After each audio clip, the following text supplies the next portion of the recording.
నమస్కారం ACT news కు స్వాగతం నేను సీతారాం ఈరోజు వార్తల ముఖ్యాంశాలు వర్ధా తుఫాను నష్టం అంచనాకు కేంద్ర బృందం తమిళనాడు రాష్ట్రంలో పర్యటించనున్న కమిటీ జనసేన అధినేత పవన్ కళ్యాణ్ పై కేసు సరూర్ నగర్ పోలీస్ స్టేషన్లో నమోదు అధికార వికేంద్రీకరణతోనే ప్రజాస్వామ్యానికి మనుగడ లోక్ సత్తా అధినేత జేపీ రాజకీయ మనుగడ కోసమే ముద్రగడ ఉద్యమాలు మంత్రి గంటా వ్యాఖ్య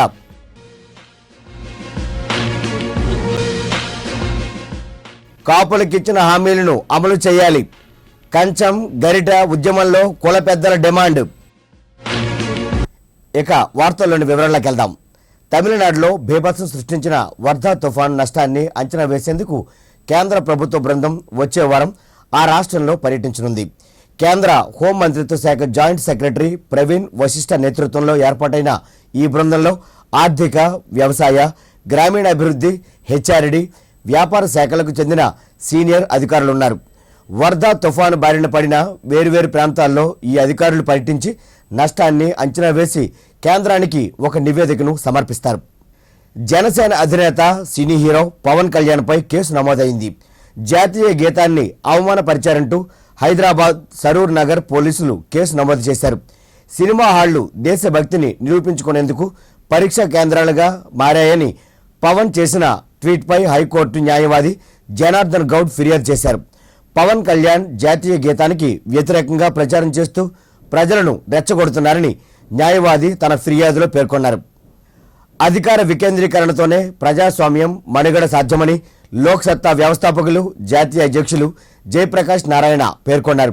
నగరానికి చేరుకున్న ఆయన మీడియాతో మాట్లాడారు. స్థానిక సంస్థల బలోపేతంతోనే ప్రజాస్వామ్యం ఫరిడవిల్లుతుందని స్పష్టం చేశారు. ఏక వ్యక్తి పాలన, కుటుంబ స్వామ్యం, స్థానిక సంస్థల నిర్వీర్యం, అధికార వికేంద్రీకరణ వంటి వాటి ద్వారా ప్రజాస్వామ్యం బతకదన్నారు. అధికార అభివృద్ధి కేంద్రీకరణ వల్లే ఏపీ ముక్కలైందన్న విషయాన్ని మరువరాదన్నారు. హైదరాబాద్ సీఎం కావాలన్న కాంక్ష టీఆర్ఎస్కు లేకపోతే అసలు రాష్ట్రం ముక్కలయ్యే పరిస్థితే ఉండేది కాదని గుర్తు చేశారు. పెద్ద నోట్ల రద్దు నేపథ్యంలో ఎదురయ్యే ఇబ్బందులను అధిగమించడంలో నరేంద్ర మోడీ ప్రభుత్వం వైఫల్యం చెందిందని విమర్శించారు. దేశంలోనే నవ్యాంధ్రను నెంబర్ 1గా చేస్తానన్న హామీని చంద్రబాబు నాయుడు నిలబెట్టుకోవాలని డిమాండ్ చేశారు. ఈ సమావేశంలో లోక్ సత్తా రాష్ట్ర అధ్యక్షుడు బీసెట్టి బాబ్జీ కూడా పాల్గొన్నారు. ఈ సామాన్య జేబులో ఉన్న డబ్బును మీరు చల్లదన్నప్పుడు చల్లని డబ్బుకు చెల్లె డబ్బుని అంతే సమానంగా ఇవ్వాలని చెప్పన్నారు. హామీ ఉంది, దాన్ని లెక్క చేయనని చెప్పంటే ఈ మాత్రం ఇంత జ్ఞానం లేదా? ఇదేం పరిపాలన? ఇదేం నిజాయితీ? నిజాయితీ అంటే 100 రూపాయలు 100 రూపాయలు తిరిగి ఒకటి నిజాయితీ. 100 తీసుకుని 100 ఇవ్వాలంటే నిజాయితీ ఎక్కడ ఉంది దీనిలో? ఇది దొంగతనం అవుతుంది, గోండాగిరి అవుతుంది. నల్ల డబ్బు ఏ రూపంలో పోతుంది? 100కి 80 రూపాయలు నల్ల డబ్బు దేశంలో పోయేది రియల్ ఎస్టేట్లో. అందరికీ తెలుసు. మార్కెట్లో రేటు మీకు 50 లక్షలు ఉంటే దానిలో చూపెట్టేది 20-25 లక్షలు. కాబట్టి ప్రజల మీద పన్నుల భారం పెరగకుండా, గవర్నమెంట్కి రెవెన్యూ తగ్గకుండా నల్ల డబ్బు తెరడయ్యేది మీ చేతుల్లో ఒక కలం పోటుతో ఉంది. ఒక్కసారి ముఖ్యమంత్రితో సమావేశం పెట్టి మీరు స్టాంప్ డ్యూటీ తగ్గించండి అయ్యా, రేట్లు ఎక్కువ చూపెట్టండి, నేను కూడా ఈ క్యాపిటల్ గెయిన్స్ ట్యాక్స్ తగ్గిస్తాను, ఎవరికి అన్యాయం జరగకుండా నల్ల డబ్బు తెల్ల డబ్బు అయిపోతుంది, మార్కెట్లో చలామణి అయిపోతుంది. ఒక్క నిమిషం ఇంగిత జ్ఞానం ఉంటే ఆ పని చేయాలి ముందే, ఆ తర్వాత నోట్ల మార్పిడి చేయాలి. అప్పుడు సరే, ఇప్పుడు కదా. కాపులకు ఇచ్చిన ఎన్నికల హామీలను చంద్రబాబు నాయుడు ప్రభుత్వం నెరవేరుస్తూ వస్తోందని రాష్ట్ర మానవ వనరుల అభివృద్ధి శాఖ మంత్రి గంటా శ్రీనివాసరావు స్పష్టం చేశారు. బాంబే సర్కస్ను ప్రారంభించిన గంటా ముద్రగడ పద్మనాభం ఆందోళనపై విలేకరులు అడిగిన ప్రశ్నకు సమాధానమిచ్చారు. ప్రజాస్వామ్యంలో తమ హక్కుల సాధనకు పోరాడే హక్కు ప్రతి పౌరునికి ఉంటుందన్నారు. అయితే హద్దు మీరితే ప్రభుత్వం చూస్తూ ఊరుకోబోదని స్పష్టం చేశారు. అధికారంలోకి వచ్చిన 2.5 ఏళ్లలో కాపులకు ఇచ్చిన ఎన్నికల హామీల్లో చాలా వాటిని టీడీపీ ప్రభుత్వం అమలు చేసిందని గుర్తు చేశారు. ఈ విషయమై ముఖ్యమంత్రి చంద్రబాబు నాయుడును ప్రశంసించాల్సిన ముద్రగడ పద్మనాభం తన రాజకీయ మనుగడ కోసం ప్రభుత్వాన్ని విమర్శించడం తగదన్నారు. ప్రజలు అంతా గమనిస్తున్నారని తెలిపారు. అట్లాగే ఆయన పాదయాత్ర చేస్తానన్నా లేకపోతే ఇంకొక ఉద్యమం చేస్తానన్నా నిరహాదీక్ష చేస్తానన్నా దానికి జిల్లాకు పర్మిషన్ తీసుకోవాలి. అలా కాకుండా నాకు చట్టం లేదు, నేను అన్నిటికీ అతీతుడిని, నా ఇష్టం నేను చేస్తాను, మీరు ఏం చేయొద్దంటే చూస్తూ ప్రభుత్వం ఊరుకోలేదు. అంతేకాకుండా అసలు ఈరోజు ముద్రగడ గారు ఎందుకు పాదయాత్ర కానీ లేకపోతే ఉద్యోగం కానీ చేయాల్సిన అవసరం వచ్చిందో ఆయన క్లారిఫై చేయాల్సిన అవసరం ఉంది. ఎందుకు రాజప్ప గారికి డిప్యూటీ సీఎం ఇవ్వలేదా, కాపు కార్పొరేషన్ ఏర్పాటు చేయలేదా, మంజునాథ్ కమిషన్ ఏర్పాటు చేయలేదా, 1000 కోట్లు ఇవ్వలేదా, కాపు విద్యార్థులు విదేశాలకు వెళ్తారు డబ్బులు ఇవ్వట్లేదా, ఆ మంజునాథ్ కమిషన్ రిపోర్ట్ ఇచ్చిన తర్వాత బీసీలో చేస్తాన్న ప్రక్రియ జరగట్లేదా, ఎక్కడ ఫెయిల్ అయింది, ఎందుకు ఈ నేళ్లు వెయిట్ చేసిన వాళ్ళు ఇప్పుడు అర్జెంటుగా 2 ఏళ్లలో కొమ్మలమేటుకు ఎందుకు మీరు రాజకీయం చేస్తామన్నారు? ఆయన రాజకీయ ప్రయోజనం కోసం, ఆయన ఉనికిని చాటుకోవడం కోసం కేవలం ఉద్యమాలు ధర్నాలు పాదయాత్ర చేస్తా ఉన్నాడు. అంతే తప్ప చిత్తశుద్ధి చేస్తున్న ఏకైక ప్రభుత్వం తెలుగుదేశం ప్రభుత్వం. అటువంటి చంద్రబాబు నాయుడు గారిని మనస్ఫూర్తిగా అభినందించాల్సి పోయి ఆయన విమర్శలు చేస్తూ ఉన్నారు. అందుకే ప్రజలకు అభినందిస్తున్నారు చేస్తూ ఉన్నాం. 2 టర్ముల వాళ్ళు 2004 నుంచి పెద్దాక కాంగ్రెస్ ప్రభుత్వం రాష్ట్ర అధికారంలో ఉంది. మరి అప్పుడు ముద్రగడ పద్మనాభం గారికి నోరు పెగలలేదు. కాంగ్రెస్ మేనిఫెస్టోలు పెట్టింది, అధికారంలోకి వచ్చారు, కనీసం ఎందుకు మీరు బీసీలో చేర్చట్లేదని చెప్పి ఆ రోజు ఒక్క మాట ఆయన అడగలేదు.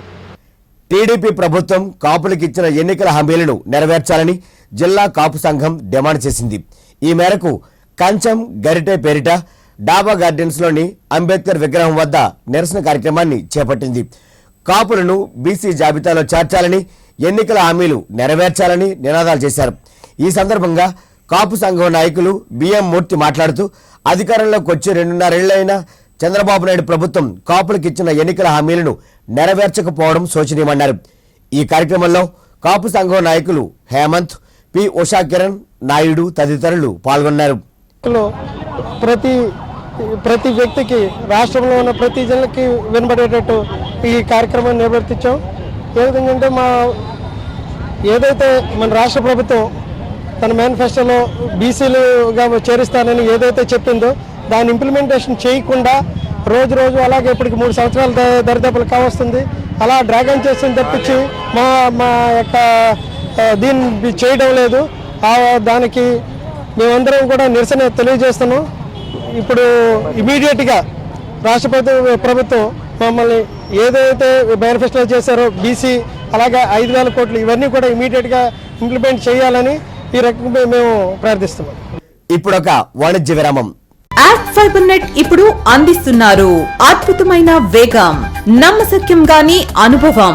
కేవలం వేగవంతమైన యాక్ట్ ఫైబర్ నెట్ తో మాత్రమే 10 MBPS 549 రూపాయలకే, 15 MBPS 799 రూపాయలకే, 30 MBPS 999 రూపాయలకే, 50 MBPS 1499 రూపాయలకే. మరిన్ని వివరములకు యాక్ట్ ఫైబర్ నెట్ ఫోన్ 0891428400 కు కాల్ చేయండి. తిరిగి వార్తల్లోకి. ప్రపంచ ప్రఖ్యాతిగాంచిన Great Bombay Circus beach road AU high school గ్రౌండ్లో ప్రారంభమైంది. రాష్ట్ర మానవ వనరుల అభివృద్ధి శాఖ మంత్రి గంటా శ్రీనివాసరావు ముఖ్య అతిథిగా హాజరై జ్యోతి ప్రజ్వలన చేసి ఈ సర్కస్ను ప్రారంభించారు. ఈ సందర్భంగా మంత్రి గంటా శ్రీనివాసరావు మాట్లాడుతూ వచ్చే నెల 31వ తేదీ వరకు ఈ సర్కస్ ఉంటుందని చెప్పారు. ఇథోపియా, రష్యా, మంగోలియాతో పాటు మన దేశానికి చెందిన సుమారు 200 మంది కళాకారులు, సాహసికులు తమ అద్భుత ప్రదర్శనలతో ఆకట్టుకోనున్నారు. ప్రతిరోజు 3 ప్రదర్శనలు ఉంటాయని, నగర ప్రజలు, సందర్శకులు దీనిని జయప్రదం చేయాలని కోరారు. ఎలాంటి అపశృతులు దొరలకుండా సర్కస్ నిర్వాహకులు, పోలీసు యంత్రాంగం చర్యలు తీసుకోవాలని కోరారు. ఈ కార్యక్రమంలో ఆంధ్ర యూనివర్సిటీ వైస్ ఛాన్సలర్ ఆచార్య G Nageswararao, registrar Velagapudi Umamaheswararao, circus manager B K రావులు పాల్గొన్నారు. గ్రేట్ బాంబే సర్కస్ ఇది ఓల్డెస్ట్ సర్కస్. ఇది దాదాపు 100 years ఎక్స్పీరియన్స్ ఉన్న సర్కస్. ఇది ఇథోపియన్ సర్కస్. దీంట్లో దాదాపు 200 మంది పైగా ఆర్టిస్టులు కానీ, టెక్నికల్ స్టాఫ్ కానీ వాళ్ళందరూ కూడా పార్టిసిపేట్ చేస్తూ ఉన్నారు. దీంట్లో యానిమల్స్ కూడా పర్మిషన్ తీసుకోవడం జరిగింది. క్యామెల్స్ అలాగే మిగతా కొన్ని యానిమల్స్ కూడా వాటి ఈవెంట్స్ ఉన్నాయి. వాటితో పాటు కొన్ని అడ్వెంచరస్ ఫీట్స్ ఏదైతే అక్కడ గ్లోబ్ అది ఉందో ఆ గ్లోబ్లో బైకు రైడ్స్ అలాగే మిగతా ఒక రకంగా చెప్పాలంటే ఒళ్ళు గగుర్పాటు చెందే విధంగా కొన్ని ఈవెంట్స్ కూడా ఈ సర్కస్లో ఉంటా ఉన్నాయి. మనకు ఒక స్మార్ట్ సిటీగా డెవలప్ అవుతున్న వైజాగ్లో ఇటువంటి సర్కస్లు, తర్వాత మిగతా అమ్యూజ్మెంట్ పార్క్స్, ఈ ఎంటర్టైన్మెంట్ కూడా చాలా అవసరం ఉంది. నేను ఈ సర్కస్ వాళ్ళని కూడా రిక్వెస్ట్ చేస్తా ఉన్నాను. January 7th, 8th, 9th Visakha ఉత్సవం జరగబోతా ఉంది. చాలా బిగ్ వేలో విశాఖ ఉత్సవం చేయబోతా ఉన్నాం. అలాగే జనవరి 27, 28 ఇన్వెస్టర్స్ సమ్మిట్, దాదాపు ఒక 2-3 వేల మంది మన దేశం నుంచి కాకుండా విదేశాల నుంచి కూడా ఇన్వెస్టర్స్ వచ్చే అవకాశం ఉంది. కాబట్టి ఈ 2 అకేషన్స్ కూడా దీనికి అడ్వాంటేజ్ తీసుకోవచ్చు. వేలాది మంది వైజాగ్ ప్రజలే కాకుండా మిగతా భారతదేశం వచ్చేవాళ్ళు, విదేశం వచ్చేవాళ్ళు కూడా ఈ సర్కస్ ఎంజాయ్ చేసే విధంగా దీన్ని కొనసాగించవలసిందిగా కోరాను. జనవరి చివరి వరకు కూడా ఎక్స్టెండ్ చేస్తామని చెప్పారు. గాజువాక పోలీస్ స్టేషన్ పరిధి బాలచెరువు రోడ్లో ఓ వ్యక్తి హత్యోదంతం స్థానికంగా కలకలం రేపింది. దీనిపై స్థానికులు తెలిపిన వివరాలు ఇలా ఉన్నాయి. పాత గాజువాక ప్రాంతానికి చెందిన శరత్ కుమార్ రెడ్డి కొన్నేళ్లుగా వంట పనులు చేసుకుంటూ జీవనం సాగిస్తున్నాడు. ఇతనికి భార్య, 2 కుమారులు ఉన్నారు. ఆదివారం ఉదయం ఇంటి నుండి బయలుదేరిన శరత్ బీసీ రోడ్లో శవమై కనిపించడంతో కుటుంబ సభ్యులు బోరున విలపించారు. సమాచారం తెలుసుకున్న joint police commissioner Sattar Khan Gajuwaka పోలీసులతో కలిసి సంఘటనా స్థలానికి చేరుకొని హత్య వివరాలను నమోదు చేశారు. ఉత్తరాంధ్ర జిల్లాల కాంగ్రెస్ కార్యకర్తల సదస్సు సోమవారం పోర్టు కళావాణి ఆడిటోరియంలో జరగనుంది. ఉత్తరాంధ్ర రాజకీయ దిగ్గజం స్వర్గీయ ద్రోణరాజు సత్యనారాయణ 84వ జయంతిని పురస్కరించుకొని ఉదయం 10 నుండి సాయంత్రం 3 గంటల వరకు ప్రస్తుత రాజకీయ పరిస్థితులపై చర్చించనున్నారు. కేంద్ర రాష్ట్ర ప్రభుత్వాల వైఫల్యాలు, కాంగ్రెస్ పార్టీ సిద్ధాంతాలు, దాన్ని ప్రజలకు చేరువ చేసే పలు అంశాలపై ఈ సదస్సులో సమగ్రంగా చర్చించనున్నట్లు నగర కాంగ్రెస్ అధ్యక్షులు బెహ్రా భాస్కర్ రావు, ప్రదేశ్ కాంగ్రెస్ కమిటీ ప్రధాన కార్యదర్శి ద్రోణరాజు శ్రీనివాసరావులు తెలిపారు. ఎల్లమ్మ తోటలోని కాంగ్రెస్ పార్టీ కార్యాలయంలో ఏర్పాటు చేసిన మీడియా సమావేశంలో వారు మాట్లాడారు. పిసిసి అధ్యక్షులు ఎన్ రఘువీరారెడ్డి అధ్యక్షతన జరిగే ఈ సదస్సులో కాంగ్రెస్ పార్టీ భవిష్యత్ కార్యాచరణను రూపొందించనున్నట్లు వెల్లడించారు. కేంద్ర రాష్ట్ర ప్రభుత్వాలు అవలంబిస్తున్న ప్రజా వ్యతిరేక విధానాలను ప్రజల్లోకి తీసుకెళ్లేందుకు కార్యకర్తలకు ఈ సదస్సు స్ఫూర్తినిస్తుందన్న ఆశాభావాన్ని వ్యక్తం చేశారు. మైనారిటీల సంక్షేమానికి కాంగ్రెస్ ప్రభుత్వం అనేక పథకాలు రూపొందించిందని గుర్తు చేశారు. పార్టీకి పూర్వ వైభవం తీసుకొచ్చేందుకు ప్రణాళికలను సదస్సులో రూపొందించనున్నట్లు వెల్లడించారు. ఈ సమావేశంలో నగర కాంగ్రెస్ మహిళా అధ్యక్షురాలు పేడాడ రమణకుమారి కుమార పాల్గొన్నారు. ఆ జన్మదిన వేడుకలు ఆయన సంతోషం కోసం కాకుండా కాంగ్రెస్ పార్టీ అభివృద్ధి కోసం, కాంగ్రెస్ పార్టీ పటిష్టత కోసం నిరంతరం జన్మదిన వేడుకలు కార్యక్రమం అనేది ఒక రూపకల్పన చేసి కాంగ్రెస్ పార్టీని ఏ విధంగా పటిష్టం చేయాలి, ఏ విధంగా జనంలో తీసుకెళ్లాలని నిరంతరం ఆలోచన చేసిన మహానుభావుడు పెద్ద ద్రోణరాజు సత్యనారాయణ గారు. ద్రోణరాజు సత్యనారాయణ గారి జయంతి సందర్భంగా ఏంటి ప్రత్యేకత అంటున్నారు? ప్రత్యేకత ఉంది. రాష్ట్ర విభజన జరిగిన తర్వాత మన ఉత్తరాంధ్ర జిల్లాలకి కేంద్ర ప్రభుత్వం అనుసరిస్తున్నటువంటి వైఖరి భారతీయ జనతా పార్టీ, అట్లాగే రాష్ట్ర ప్రభుత్వం తెలుగుదేశం పార్టీ అవలంబిస్తున్నటువంటి వైఖరి, ఈ 2 అంశాలు పార్టీని గ్రామ స్థాయి నుంచి, వార్డు స్థాయి నుంచి సంస్థాగతంగా బలోపేతం చేసేటటువంటి కార్యక్రమం. ఒక జాతీయ పార్టీ ఇది. ఈ జాతీయ పార్టీకి ఒక సిద్ధాంతం ఉంది, ఒక కార్యక్రమం ఉంది, ఒక సెక్యులర్ భావాలతో కూడుకున్నటువంటి లౌకిక తత్వానికి పునాదులు వేసి బ్యాటలు కట్టినటువంటి పార్టీ ఏదైనా ఉంటే ఈ దేశంలో మైనారిటీల రక్షణ కానీ, బలహీన వర్గాలకు సంబంధించినటువంటి విషయంలో కానీ, దళితులు ఆదివాసీలకు సంబంధించిన విషయాల్లో కానీ కాంగ్రెస్ పార్టీ కూడా 60 సంవత్సరాలు 70 సంవత్సరాల నుంచి కూడా కాంగ్రెస్ పార్టీ నిలిచింది. అందుగురించే దేశ ప్రజలు ఆదరించారు. గాజువాక జడ్పీ హైస్కూల్ 84-85 సంవత్సరం 10వ తరగతి పూర్వ విద్యార్థులు సమావేశమయ్యారు. ఈ సందర్భంగా నిర్వహించిన గురు పూజ మహోత్సవంలో స్థానిక శాసనసభ్యులు పల్లా శ్రీనివాసరావు ముఖ్య అతిథిగా హాజరై ఆనాటి ఉపాధ్యాయులను సత్కరించారు. అనంతరం ఆయన మాట్లాడుతూ 32 సంవత్సరాల తర్వాత అలనాటి విద్యార్థులంతా ఇక్కడ సమావేశం కావడం అభినందనీయమన్నారు. స్నేహితులందరినీ ఒక వేదికపైకి తీసుకొచ్చిన ఆర్గనైజర్ల కృషిని కొనియాడారు. పూర్వ విద్యార్థులు ఎమ్మెల్యేను సత్కరించారు. ఇలా చేస్తే బాగుంటుందని చెప్పేసి అందులో భాగంగానే ఫండ్స్ వచ్చినప్పుడు స్టీల్ ప్లాంట్ ఫండ్స్ యాక్చువల్గా వాటిని ఈసారి తీసుకెళ్లి నిర్మాణం మొదలుపెట్టారు. ఈ దేశంలో కానీ ఈ ప్రపంచంలో కానీ మనస్ఫూర్తిగా దండం పెట్టే వ్యక్తులు 2 ఉన్నారట. అంటే మన తల్లిదండ్రులతో పాటు వాళ్ళు తీసిగా చదువు చెప్పే మాస్టర్, మనకు ట్రీట్మెంట్ చేసే డాక్టర్కే మనస్ఫూర్తిగా మనం దండం పెడతాం. మరి అలాంటి వారికి మరి సన్మానం చేసే భాగ్యం కల్పించినందుకు గాను మీ అందరికీ మరొకమారి నేను మనస్ఫూర్తిగా ధన్యవాదాలు తెలియజేసుకుంటున్నాను. మరి చాలామంది స్కూల్లో చదువుతారు కానీ ఆ స్కూల్లో మళ్ళీ కలిసి ఇలాంటి కార్యక్రమం చేసుకోవాలన్న ఒక ఆలోచన చాలా మందికి రాదు. కానీ మీకు వచ్చినందుకు గాను అసలు 30 yearsకి నిజంగా 32 years తర్వాత మీకు ఇక్కడికి వచ్చి ఈ స్కూల్లో ఇలాగా ఈ అపూర్వ కలయిక చేయాలి అన్న ఒక ఆలోచన, ఈ కార్యక్రమం చేయాలన్న ఒక ఆలోచన నిజంగా చాలా మంచిది. ఈ కార్యక్రమంలో పాల్గొన్నందుకు మనస్ఫూర్తిగా ఎన్నో కార్యక్రమంలో పాల్గొంటున్నాం కానీ తృప్తి అనేది ఉండాలి. కానీ ఇందులో ఎందుకో ఒక మనసు ఒకలాంటి ఆనందం. ఉత్తరాంధ్ర వెనుకబాటుతనంపై గళం విప్పి పాలకులను నిలదీసేందుకు ఉత్తరాంధ్ర రచయితల కళాకారుల వేదిక ఆవిర్భవించింది. ఈ సందర్భంగా ఊసులాడదం పేరిట ద్వారకా నగర్లోని పౌర గ్రంథాలయంలో ఓ కార్యక్రమాన్ని ఏర్పాటు చేసింది. ఉరకవే లోగోను వేదిక పెద్దలు ఆవిష్కరించారు. వేదిక పెద్దలు తమ కవిత ఆలాపనలతో ఉరకవే ఆశయాలను సభకు తేటతలం చేశారు. ఉత్తరాంధ్రకు ఉన్న సహజ వనరులు, కష్టించే మానవ వనరులు మన రాష్ట్రంలో మరే ప్రాంతానికి లేవన్నారు. అయినప్పటికీ మన వెనుకబాటుతనానికి మూల కారణం వలస ఓదల పెత్తనమేనని పేర్కొన్నారు. దీనిపై చైతన్యవంతులమైతే తప్ప బతుకులు బాగుపడవని, ఆ దిశగా ఈ ప్రాంత ప్రజలను చైతన్యపరచడమే ఉరకవే లక్ష్యమని వ్యవస్థాపక సభ్యులు సన్నశెట్టి రాజశేఖర్, అట్టాడ అప్పలనాయుడులు తెలిపారు. కార్యక్రమంలో ప్రజాకవి వంగపండు ప్రసాదరావు, ఎమ్మెల్సీ అభ్యర్థి వజ్జపర్తి శ్రీనివాసరావు, జి లీలాప్రసాద్ తదితరులు పాల్గొన్నారు. ఈ వేదిక ద్వారా వాళ్ళు నిర్వర్తిస్తారు. ఇది 3 జిల్లాల్లో ఉన్నటువంటి దాదాపుగా ఈ 37 నియోజకవర్గాల్ని తిరుగుతూ ప్రచారయాత్ర నిర్వహిస్తూ సభలు, సెమినార్లు, సాహిత్యం ద్వారా భావజాల రంగంలో, సాహిత్య సాంస్కృతిక రంగంలో తన కర్తవ్యాలను డిజిటల్గా ప్రతిపాదించుకుంటూ అనేక తీర్మానాల ద్వారా అటు ప్రభుత్వానికి ఇటు ప్రజలకి వాటి మంచి ఒక రకమైనటువంటి చైతన్య దీపిక కనిపించేటట్టు ఈ ప్రభుత్వం కూడా మేల్కొనాలంటే ప్రజల ఆకాంక్షలు బలంగా వినిపించాలి. బలంగా వినిపించడానికి ఇక్కడ దగాపడినటువంటి ఈ ప్రాంతానికి సంబంధించి దౌర్జన్యం గురిని ప్రాంతం నుంచి, దోపిడీ గురిని ప్రాంతం నుంచి ఖనిజ సంపద, జలవనరులు, అటు గనులు ఒకటి కాదు మొత్తం కూడా దోపిడీ గురై ఉన్నాయి. ఈ దోపిడీ గురైన ప్రాంతాన్ని, సహజ వనరులను సంరక్షించుకునే బాధ్యతని ఖచ్చితంగా ప్రజలు నిర్వర్తించాలా. ఆ నిర్వర్తించాలని ప్రజల్ని చైతన్య దీపికగా మార్చాలా. ఆ చైతన్యం పరిచే కర్తవ్యమే ఉరకవే. ఆ భూమిక పోషించడానికి ఈరోజు ఆవిర్భావ సభ.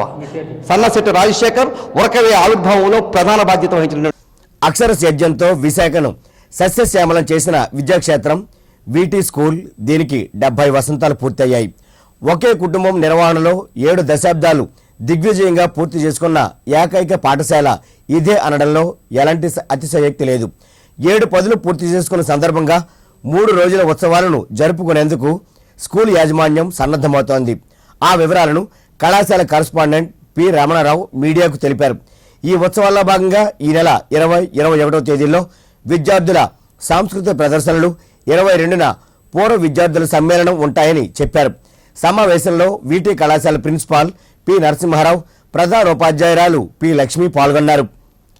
ఇవాళ పెట్టడానికి కారణం ఏంటంటే దీంట్లో 3 అంశాలు ఉన్నాయండి. ఒకటి ఏంటంటే ఈ స్కూల్ అప్పుడే స్థాపించి 70 ఏళ్ళు అవుతోంది. రెండోది అది మా తాతగారు పివి రమణయ్య గారు రిటైర్డ్ డిస్ట్రిక్ట్ ఎడ్యుకేషన్ ఆఫీసర్ 1947లో స్థాపించడం జరిగింది కనకమహాలక్ష్మి గుడి దగ్గర, ఓల్డ్ టౌన్ దగ్గర. రెండోది మా నాన్నగారు శ్రీ పిఎన్ రావు గారు, who is the present principal of the school. ఆయనకి ఈ స్కూల్లో 60 ఏళ్ళు of administrative service, administrative experience ఉందండి. మూడోది ఏంటంటే ఎవరైతే స్థాపించారో ఈ స్థాపకులు పివి రమణయ్య గారు 1892లో జన్మించారు అతను. సో అతని తాలూకా 125వ జయంతి, it is the 125th birth anniversary of Sri P.V. Ramanaya, the founder of this school. So, ee 3 milestones chala important ee school charitralo. So, to commemorate this historic occasion, we are celebrating this for 3 days on December 20th, 21st and 22nd. December 20th నాడు మా junior classes senior classes parents ఆ రోజు ఉంటారండి. December 21st junior classes పేరెంట్స్ని invite చేస్తున్నాం. December 22nd ఆలమ్నై day కంప్లీట్గా ఎవరైతే old students చదువుకున్నారో ఈ స్కూల్లో గత 50 ఏళ్ళగా 60 ఏళ్ళగా 70 ఏళ్ళగా వాళ్ళు వేరియస్ పై దేశాల నుంచి కానీ పై ఊర్ల నుంచి కూడా వాళ్ళు చాలామంది తరలి వస్తున్నారు. విశాఖ వేదికగా forum for independent film maker సంస్థ ఆవిర్భవించింది. ఈ సందర్భంగా సంస్థ సభ్యులు ద్వారకా నగర్లోని పౌర గ్రంథాలయంలో సమావేశమయ్యారు. ఔత్సాహిక కళాకారులకు వెన్నుదన్నుగా నిలిచే అంశంపై ప్రధానంగా ఈ సమావేశంలో చర్చించారు. ఫోరం కన్వీనర్ హరి వెంకట్ మాట్లాడుతూ ఇండిపెండెంట్ ఫిలిమ్స్ ప్రదర్శనకు విశాఖలో ఓ వేదికను ఏర్పాటు చేయాలని డిమాండ్ చేశారు. సందేశాత్మక చిత్రాలను రూపొందించడం, కళాకారులకు తగిన ప్రోత్సాహం అందించడమే ఈ ఫోరం ముఖ్య ఉద్దేశ్యమన్నారు. సమావేశంలో ఫోరం సభ్యులు జి ప్రసాద్, సీతారాములు పాల్గొన్నారు. హరి వెంకట్, డాక్యుమెంటరీ ఫిల్మ్స్ అవి చేస్తూ ఉంటాను. ఈరోజు forum for independent film makers అనే ఒక సంస్థని వైజాగ్లో ఏర్పాటు చేయడం జరిగింది. ఇందులో షార్ట్ ఫిల్మ్ మేకర్స్, డాక్యుమెంటరీ తీసేవాళ్ళు, యాడ్ ఫిల్మ్స్ తీసేవాళ్ళు, ఇటువంటి యంగ్స్టర్స్ వాళ్ళ కోసం ఈ ఫోరం ఏర్పాటు చేయడం జరిగింది. ఫోరం తాలూకు ముఖ్య ఉద్దేశాలు ఏంటంటే ఫిల్మ్ ఫెస్టివల్స్ ఏమైనా జరిగినా, అట్లాగే ఎవరైనా షార్ట్ ఫిల్మ్స్ అలాంటివి తీసినప్పుడు ఒకరికొకరు కోఆపరేట్ చేసుకోవడం, అలాగే మంచి డిస్కషన్స్ ఏదైనా స్క్రిప్ట్ మీద కానీ, స్క్రీన్ ప్లే మీద కానీ ఏదైనా ట్రైనింగ్ ప్రోగ్రామ్స్ ఏర్పాటు చేసుకోవడం, అలాగే ఇప్పుడు తీస్తున్న షార్ట్ ఫిల్మ్స్ అన్నిటికీ ప్రదర్శించుకోవడానికి వీలుగా ఒక వేదికని గవర్నమెంట్ తరపున కానీ లేదంటే మేమే ఏర్పాటు చేసుకోవడం కానీ ఒక ప్రయత్నం కోసం ఈరోజు ఇక్కడ ఈ ఫోరంని ఏర్పాటు చేయడం జరిగిందండి. నేను దీనికి కన్వీనర్గా ఉన్నాను. జాతీయ సేవా పథకంలో భాగంగా 52వ వార్డు స్వతంత్ర నగర్లో విద్యార్థులు శ్రమదానం చేసి మొక్కలు నాటారు. విశాఖ ఉక్కు ఎడ్యుకేషనల్ సొసైటీ అధ్యక్షురాలు శకుంతల ముఖ్య అతిథిగా హాజరై మాట్లాడారు. విద్యార్థులు చదువుతో పాటు సేవాభావాన్ని పెంపొందించుకోవాలని సూచించారు. స్వచ్ఛ భారత్ ఆశయ సాధనలో విద్యా సంస్థలు కీలక పాత్ర పోషించాలని కోరారు. ఈ కార్యక్రమంలో శంకరనారాయణ విద్యా సంస్థల ప్రతినిధులు పాల్గొన్నారు. నాటిక కార్యక్రమంలోని శంకర్ నారాయణ గారు ప్రత్యేకంగా అన్ని ఇక్కడ అరేంజ్మెంట్ చేసి పిల్లల చేత మళ్ళా వాలంటీర్స్ చేత చక్కగా ఇది నిర్వహించారు. ఈ వాతావరణం కాలుష్యం గురించి వీళ్ళకి అవగాహన కల్పించారు. ఎందుకంటే మొక్కలు పాతడం వల్ల వాటిని నాటి వాళ్ళని పెంచడం వల్ల మనకి కాలుష్యం అనేది లేకుండా ఉంటుంది. కార్బన్ డైఆక్సైడ్ చుట్టూ లేకుండా ఆక్సిజన్ ఇచ్చి మనకి మంచి ఆరోగ్యవంతులుగా చేసేటట్టు ఉంటుంది అనేసి ఈ మొక్కలు నాటే కార్యక్రమం చేపట్టారు. జీవీఎంసీ 67వ వార్డు పరిధి గోపాలపట్నంలో ప్రభుత్వం నిర్మించిన 30 పడకల ప్రసూతి ఆసుపత్రి అభివృద్ధి కమిటీని నియమించారు. పశ్చిమ ఎమ్మెల్యే పెతకంశెట్టి గణబాబు నూతన కార్యవర్గంచే ప్రమాణ స్వీకారం చేయించారు. ఈ సందర్భంగా గణబాబు మాట్లాడుతూ పాలకవర్గం ఆసుపత్రి అభివృద్ధికి చిత్తశుద్ధితో కృషి చేయాలని పిలుపునిచ్చారు. ఈ కార్యక్రమంలో కమిటీ చైర్మన్ చింతల భాస్కర్, ఇతర కమిటీ ప్రతినిధులు, సభ్యులు, జీవీఎంసీ జోన్ 6 కమిషనర్ నల్లు శివాజీ, పలువురు టీడీపీ నాయకులు పాల్గొన్నారు. ప్రభుత్వ పరంగా ఈ ప్రభుత్వం వచ్చినాక మళ్ళీ ఈ కమిటీస్ కాన్స్టిట్యూట్ చేసి ప్రజలను కూడా ఇందులో భాగస్వామ్యం చేస్తే ఇంకా మంచి ఫలితాలు వస్తాయి అనేటువంటిది, వైద్యం అనేటువంటిది ప్రతి ఒక్కరికి అందించాలి అనేటువంటి ఉద్దేశంతో ఈ కార్యక్రమం తీసుకున్నాం. మనం హాస్పిటల్గా అవతరించిన తర్వాత గోపాలపట్నానికి ఇది ఒక జీవో రావటం, దాంట్లో భాగంగానే ఈ కమిటీని ఎంపిక చేయడం జరిగింది. అంటే కమిటీ కూడా పూర్తి స్థాయి సేవా కార్యక్రమాల్లో ఉండేటువంటి వారు, ఎక్కువగా దీనికి కాలం వెచ్చించేటువంటి వారిని ఇందులో ఎంపిక చేయడం జరిగింది.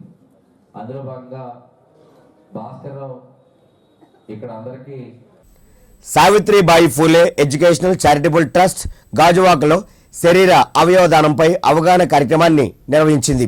ఈ సందర్భంగా ట్రస్ట్ వ్యవస్థాపకురాలు గూడూరు సీతామహాలక్ష్మి మాట్లాడుతూ శరీర అవయవదానంపై విస్తృత ప్రచారం నిర్వహిస్తున్నట్లు తెలిపారు. సావిత్రిబాయి ఫూలే జయంతి రోజైన జనవరి 3న రాష్ట్ర మహిళా ఉపాధ్యాయ దినోత్సవంగా ప్రభుత్వం ప్రకటించడం పట్ల ఆమె హర్షాన్ని వ్యక్తం చేశారు. రాష్ట్రంలో 2 యూనివర్సిటీలకు మహాత్మా జ్యోతిరావు ఫూలే, సావిత్రిబాయి ఫూలే పేర్లు పెట్టాలని డిమాండ్ చేశారు. ఈ కార్యక్రమంలో వైద్యాధికారిని డాక్టర్ పేడాడ హేమలత, సుబ్బారావు, టి శ్రీరామూర్తి తదితరులు పాల్గొన్నారు.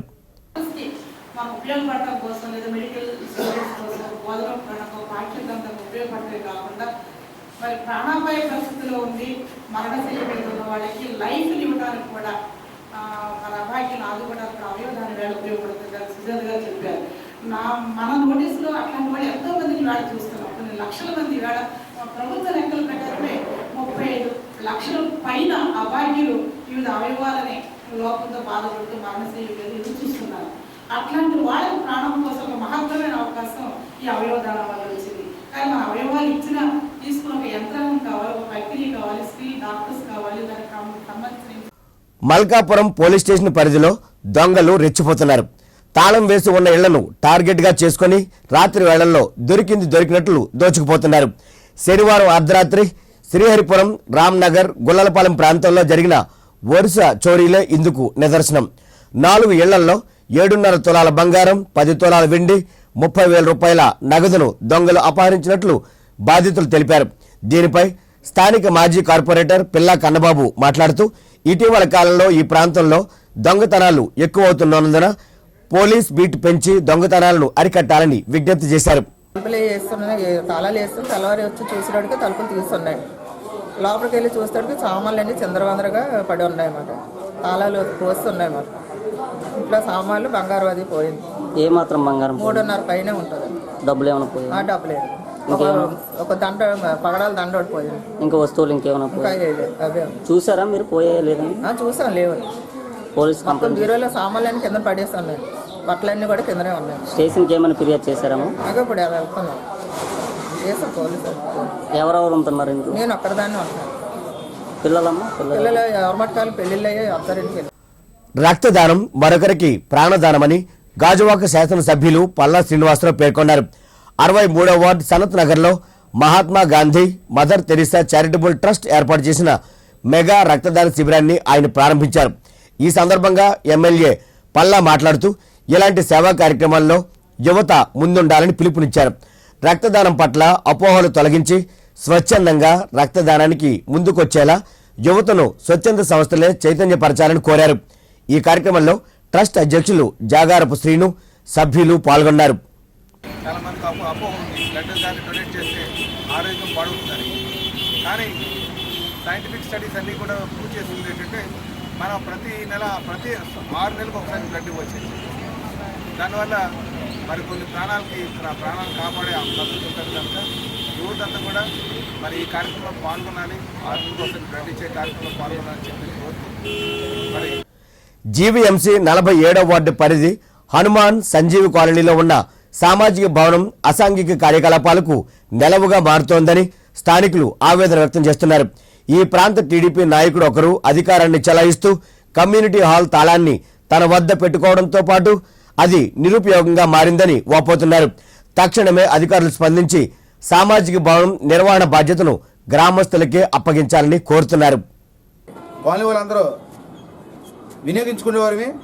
ఈరోజు తెలుగుదేశం ప్రభుత్వం వచ్చిన తర్వాత ఓన్లీ తెలుగుదేశం కార్యకర్తలకు మాత్రమే ఆ జెండాలు కట్టుకోవడానికి, కాంగ్రెస్ ఇది టీడీపీ జెండాలు కట్టడానికి, టీడీపీ లోడింగ్ పెట్టడానికి, టీడీపీ మీటింగ్ పెట్టడానికి, అది రాత్రుల్లో అసాంఘిక కార్యకలాపాలు చేయడానికి ఈ ఎన్నిటికి వాళ్ళ సొంత భవనంగా వాళ్ళ బాబు సత్తులాగా వాళ్ళు వాడుకుంటున్నారు. గాజువాక కాపు ఐకాసా ఆధ్వర్యంలో బీసీ రోడ్ అంబేద్కర్ విగ్రహం వద్ద తమ సమస్యల పరిష్కారాన్ని కోరుతూ నిరసన ప్రదర్శన చేపట్టారు. నోటికి నల్ల బ్యాడ్జీలు ధరించి కంచం గరిట కార్యక్రమాన్ని నిర్వహించారు. అంతకుముందు అంబేద్కర్ విగ్రహానికి పాలాభిషేకం చేశారు. ఈ కార్యక్రమంలో పాల్గొన్న మాజీ ఎమ్మెల్యే కరణం ధర్మశ్రీ మాట్లాడుతూ డిమాండ్ల సాధన కోసం శాంతియుత వాతావరణంలో కాపులను ఉద్యమిస్తున్నారని, అయినప్పటికీ అణగదొక్కాలని ప్రభుత్వం కుట్రపూరిత చర్యలకు పాల్పడుతోందని మండిపడ్డారు. ఐకాసా నాయకులు తోట రాజీవ్, కసిరెడ్డి సత్యనారాయణ, గంధం వెంకట్రావు, నీరుకొండ రామచంద్రరావు తదితరులు పాల్గొన్నారు. ఏ కార్యక్రమం మీద కూడా ముందుకు సాగల కాబట్టి ముద్రగడ పద్మనాభం గారు లేఖలతో మొదలుపెట్టి తుని సభ పెట్టి మరి ఆయన ఈ ఉద్యమాన్ని ముందుకు మొదలుపెట్టిన తర్వాత కాపు కార్పొరేషన్ కానీ అన్నీ కానీ నియమిస్తాం మొదలైంది. కానీ మరి వాళ్ళు ఇచ్చిన మాట ప్రకారం బీసీల్లో చేర్చే విధానం దానిలో ఏ చర్య కూడా మొదలు పెట్టాలి. గడప గడపకు వైకాపా కార్యక్రమంలో భాగంగా జీవీఎంసీ 66వ వార్డు పరిధి కొత్తపాలెం, ప్రశాంతి నగర్ తదితర ప్రాంతాల్లో పార్టీ పశ్చిమ నియోజకవర్గం సమన్వయకర్త డాక్టర్ మల్ల విజయప్రసాద్ పర్యటించారు. ఈ సందర్భంగా మల్ల విజయప్రసాద్ మాట్లాడుతూ కేంద్ర రాష్ట్ర ప్రభుత్వాలు ప్రజా వ్యతిరేక విధానాలను అవలంబిస్తున్నాయని మండిపడ్డారు. నోట్ల రద్దుతో సామాన్య ప్రజానీకం ఎదుర్కొంటున్న ఇబ్బందులను పరిష్కరించడంలో ప్రభుత్వాలు విఫలం చెందాయని దుయ్యబట్టారు. కార్యక్రమంలో స్థానిక నాయకులు దొడ్డి కిరణ్, గొర్రెల అప్పలస్వామి తదితరులు పాల్గొన్నారు. ఏసీటీ న్యూస్ ముగించే ముందు ముఖ్యాంశాలు మరోసారి. వర్ధా తుఫాను నష్టం అంచనాకు కేంద్ర బృందం, తమిళనాడు రాష్ట్రంలో పర్యటించనున్న కమిటీ. జనసేన అధినేత పవన్ కళ్యాణ్ పై కేసు సరూర్ నగర్ పోలీస్ స్టేషన్లో నమోదు. అధికార వికేంద్రీకరణతోనే ప్రజాస్వామ్యానికి మనుగడ, లోక్ సత్తా అధినేత జేపీ. రాజకీయ మనుగడ కోసమే ముద్రగడ ఉద్యమాలు, మంత్రి గంటా వ్యాఖ్య.